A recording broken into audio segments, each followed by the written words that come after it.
Starting off the list is one of my favorite weapons in this game. It is the Plunge Shot, which is wielded by the engineer Plumber. What made me put this on the list was its devastating splash damage effect it has once hitting the target or ground. It has a damage rate of 25 damage and a crits of 35. It has a total of 10 rounds without upgrade. It isn't affected by distance. The damage rate per distance remains about the same. The rounds itself fire slowly and have a really slow reload time, but it makes that up with the splash damage. The splash damage has a rate of 25, giving the engineer the ability to shoot near the target as opposed directly hitting the target to get the same damage rate. When the engineer is using the jackhammer ability, this is a very useful weapon.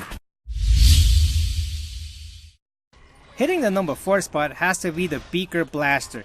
Used by the chemist scientist, the Beaker Blaster has a devastating damage of 40 damage rate per shot, holding 6 rounds in the magazine without upgrading. It has a moderate rate fire, has a near spread of 180 degrees, meaning you don't need to aim directly to get a hit. The Beaker Blaster is, however, limited to close range combat. It isn't affected by distance damage since it only has a range of about 3 meters to the target. When used with the warp ability, this gun turns into one of the deadliest weapons out there.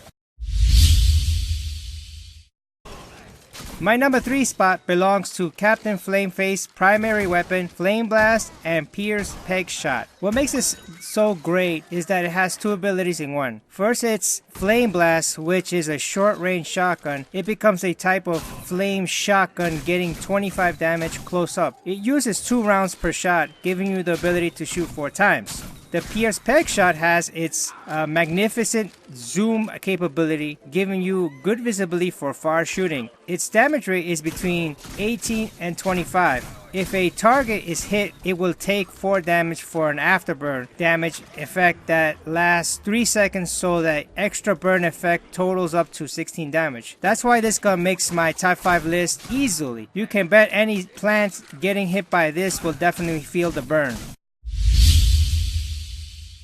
Topping off my number 2 position for best weapon is the Toxic Volley, used by the Druid Rose. I know, guys, that she is obviously overpowering, and I know a lot of people don't like Rose. I personally like her, but I do feel it's way too overpowering, and I understand that. But please remember, we're talking about best weapons right now in this video, and we're not talking about the characters themselves. Moving on, the Toxic Volley, like its other variants of Rose, has the ability to auto-lock at long range. What makes this weapon so damaging is that it takes very little effort for aiming. Her rate of fire is rapid and automatic. She holds a total of 35 rounds. She doesn't have a power shot, but the combined damage rate and poison rate hitting a zombie at automatic fire with auto lock will take down a zombie in seconds. Just think about it. We're talking about 4 damage per hit. On top of that, 2 damage for 2 seconds for poison. Let's say she hits a zombie dead on with a total of just 7 damage, and she fires all her rounds. That would equal 245 damage. And I bet you can bet your money that zombie would be dead before she finishes her rounds.